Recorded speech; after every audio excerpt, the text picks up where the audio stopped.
Good morning, students. We were doing English grammar lesson. The topic was figures of speech. We have completed simile, metaphor, repetition, and personification. And now we will start with alliteration and antithesis.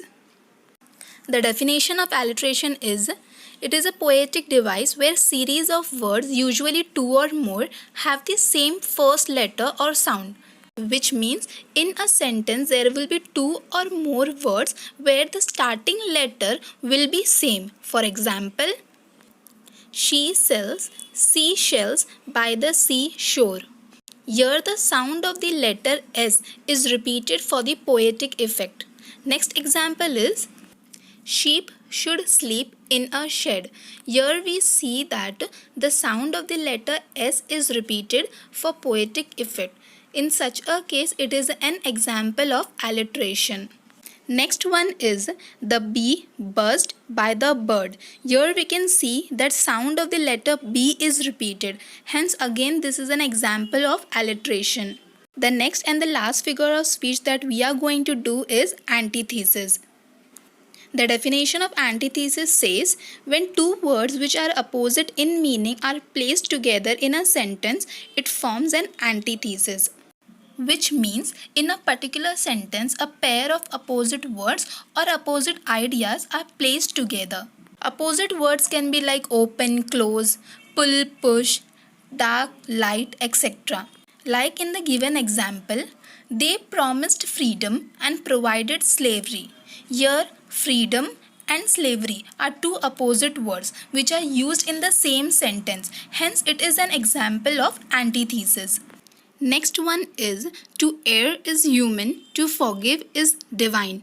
Error means errors, that is mistakes, and divine means godlike quality, that is human are made to make mistake, but forgiving is a quality of God. So human and divine both are opposite words used in the same sentence. Hence it is an example of antithesis. Next example is one small step for man, a giant leap for mankind. Here small and giant both are opposite words used in the same sentence. Hence here it is antithesis. Students, hereby we complete 6 figures of speech, that is simile, metaphor, repetition, personification, alliteration and antithesis. Now moving on to our assignment, that is your homework. Here you have to identify figures of speech in the following sentences. First, spring is flowers, spring is green grass, spring is rainy days. Second, the moon was resting in the midnight sky. Third, sheep should sleep in a shed. Fourth, to err is human, to forgive is divine.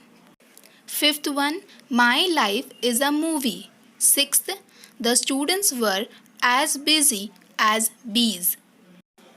Next one are notes. I'll read the notes for you.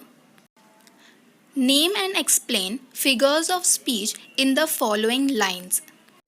First, and flowers lift their heads. Answer, personification. The flowers are given the human quality of lifting their heads. Second, of life, of life, of life. Answer, repetition. The words of life are repeated thrice for better poetic effect. Third, green grasses grow. Answer, alliteration. The sound of G is pleasingly repeated. Fourth one, past is an autumn evening, soft and mild. Answer, metaphor. Past is implicitly, indirectly compared to an autumn evening. Fifth one, he fought like a lion and won the battle. Answer, simile.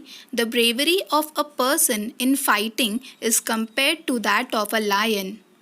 Sixth one, rude words bring about sadness, but kind words inspire joy.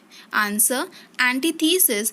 Two pair of opposite word, rude and kind, sadness and joy, are placed together in the same sentence. Seventh one, present is a green and flowery spray. Answer metaphor. Present is implicitly, indirectly compared to greenery. 8th, and trees put forth new leaves to sing. Answer personification. Leaves are given the human quality of singing. Here we come to an end of our notes. Thank you everyone. Goodbye. Have a nice day.